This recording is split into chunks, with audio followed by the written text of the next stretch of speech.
No vídeo de hoje, você vai conferir o resumo completo do primeiro capítulo de A Rainha da Pérsia. Mas antes, convido você a se inscrever no canal, ativar o sininho e deixar o seu like abaixo. Muito obrigado e vamos prosseguir. A série começa com uma introdução ao contexto histórico. Muitos reis de Judá e Israel escolheram servir deuses estrangeiros e adotar os seus costumes, iniciando um declínio espiritual e moral. Afastados de Deus, perderam sua proteção. O Reino do Norte foi o primeiro a cair, subjugado pelos assírios com a queda de Samaria. O Reino do Sul resistiu por mais de 122 anos, até que Jerusalém foi cruelmente sitiada e invadida por Nabucodonosor, rei da Babilônia. Arrancados de suas terras, os israelitas passaram 61 anos como cativos, lutando pelo único direito que lhes restou: sobreviver. Mas, como prova da fidelidade de suas promessas, Deus enviou uma providência. Ciro o Grande, numa expansão avassaladora, derrotou todas as nações diante de si, incluindo os babilônios. Diferente de outros conquistadores, Ciro poupou e libertou os povos, permitindo que vivessem conforme suas próprias crenças. Os israelitas puderam retornar à sua terra e reconstruir Jerusalém e o templo.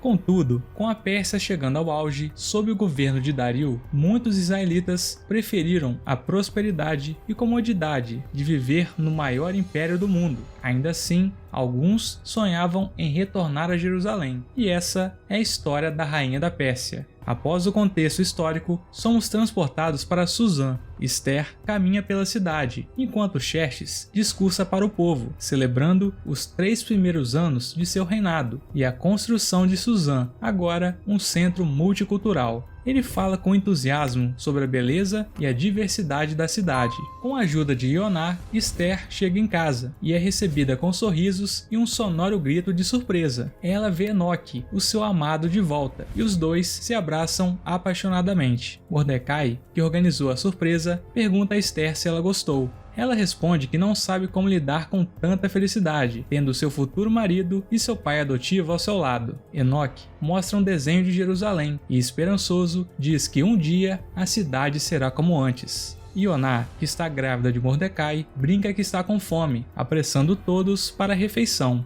Durante o jantar, todos falam sobre o sonho de reconstruir Jerusalém. Enoque expressa o seu desejo de lutar por Israel um dia. Seraías brinca sobre o que o rei pedirá em troca da festa, porque é sempre assim. Nunca tem uma festa sem pedir algo em troca, e todos riem. Mordecai explica que Xerxes está feliz porque o seu filho casou-se recentemente. O assunto da conversa se torna o rei, e Mordecai diz que prefere ser um bom pai e marido do que ser lembrado por todos. Seraías acrescenta que é melhor ser lembrado por quem amamos, e Enoque completa, dizendo que o principal é ser lembrado por Deus. Antes de comerem, Mordecai convida todos a orar, agradecendo pela volta de Enoque e pela família reunida. Na cena seguinte, Xerxes está preocupado com sua relação com a Mestres. Ele lamenta que ela o odeia e expressa desejo de sumir e ser um homem comum. Arbona sugere chamar uma concubina, mas o rei recusa, dizendo que elas só lhe trazem tédio. Ele pede para Arbona tentar falar com a Mestres novamente, mas Arbona o adverte a não se rebaixar. Xerxes então pede que tragam a concubina que usa um adorno, um enfeite de cobra. Mais tarde, Esther e Enoque conversam sobre o seu casamento. Enoque tenta beijar Esther, mas ela recusa, lembrando que só na noite de núpcias. Enoque diz que vai sonhar com um beijo que ela nunca deu e promete fazê-la a mulher mais feliz do mundo. Mordecai aparece, brincando que terá que se acostumar com a ausência de Esther após o casamento, mas ela lembra que ele está formando sua própria família, agora com Ioná estando grávida. Na próxima cena, Xerxes e a Mestres têm um confronto tenso, onde discutem sobre boatos e sobre a fidelidade do rei. Um teatro é exibido e depois Dario discursa, porém o seu discurso é todo elogiando seu avô, ofuscando Xerxes. O rei fica incomodado com a situação e a Mestres ironiza, dizendo: por que será que ele gosta mais do avô do que do próprio pai, né? Xerxes então se levanta, já embriagado, e se retira da festa. Enquanto isso, a Mestres aproveita para discursar e convidar somente mulheres para se juntarem a ela em um banquete.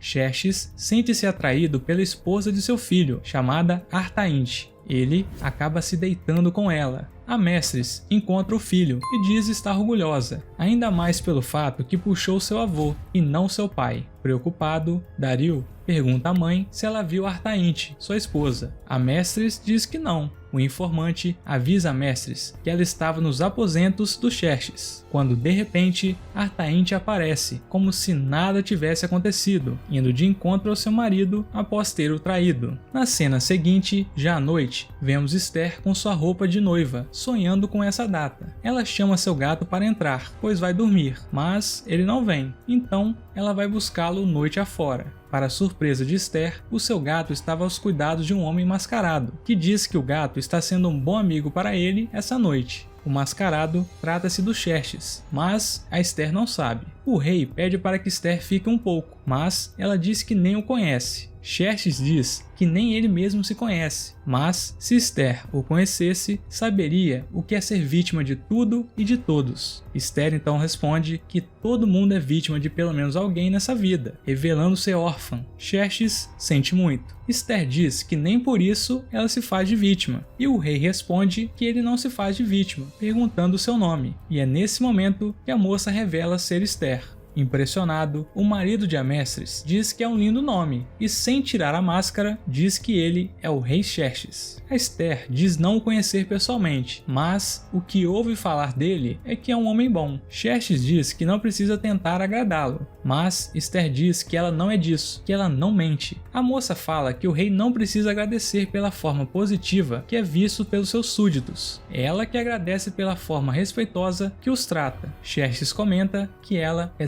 simplesmente encantadora, enquanto Esther recua, dizendo que não é esse tipo de mulher. Ela pede licença e se retira juntamente de seu gato. O rei, agora solitário e embriagado, retira a máscara, lamentando-se. Agora começa o grande evento, A festa para a comemoração dos 3 primeiros anos do reinado do Xerxes. As pessoas questionam por que o rei ainda não chegou na sua própria festa. Então começa um certo desespero pela demora. Ninguém encontra o rei, ele sumiu. Enquanto isso, para enrolar o povo, uma música é tocada. Tempo depois, descobrimos que Xerxes dormiu aquela noite no meio do nada, naquele lugar onde encontrou Esther. E ao ouvir o som, a música, lembra-se do festival. Xerxes chega mascarado e pede para Harbona o tirar dali o mais rápido possível. O rei avista Esther no meio da multidão e fica paralisado. Junto com ele, a música também para e Amestris se apresenta à multidão para discursar. Mas o Xerxes, que estava querendo sair dali o mais rápido possível, decide ficar um pouco mais, querendo saber o que Amestris tem a dizer. Porém, se arrependimento matasse, ele fica completamente irritado pelo que Amestris está falando. Afinal, ela humilha do início ao fim e finalmente trata de ir embora dali.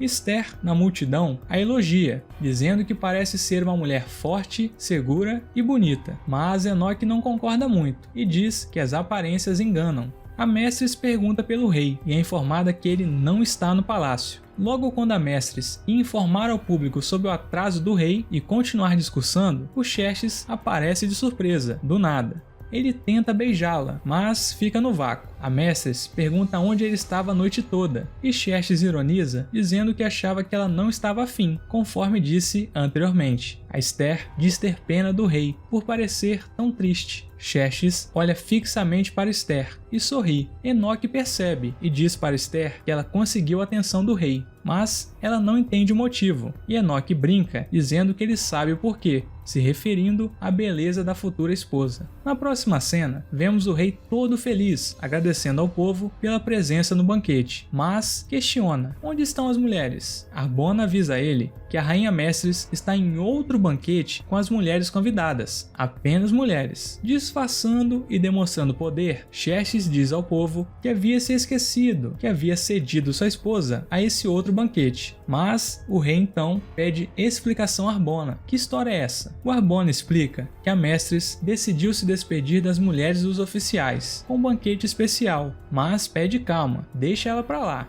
pois o rei não precisa disso, deixa ela pra lá. Estando inconformado, o Xerxes pede mais bebida, mais vinho, mas Harbona sugere que deveria parar de beber pelo menos por hoje. Isso deixa o rei completamente irritado e diz que esse é o seu único consolo. O rei então dá uma ordem. Diz que para aproveitar que as esposas não estão por ali é para chamar as dançarinas, mas com certo diferencial, para aproveitarem a ocasião para ousarem. Após a dança, Xerxes pergunta aos homens para adivinharem quem é a mulher mais bonita de toda a Pérsia, a mulher que tem o seu coração na palma de sua mão e o esmaga sempre quando quer. O rei diz que estava refletindo por que a mulher tem tanto poder sobre o homem. Muito que provavelmente, pelo efeito da bebida, ele tem uma ideia inusitada. Ele ordena que tragam a rainha ao local para que vejam e sintam a beleza de sua mulher, mandando-a vir nua, só com a coroa real. Já para o final do capítulo, Esther e Enoque dançam na festa. Enoque diz que irá comprar uma casa na Pérsia, para a tristeza de Esther, que na verdade tem um sonho de morar em Jerusalém. Mas Enoque explica que há de convir que ainda estão reconstruindo tudo por lá.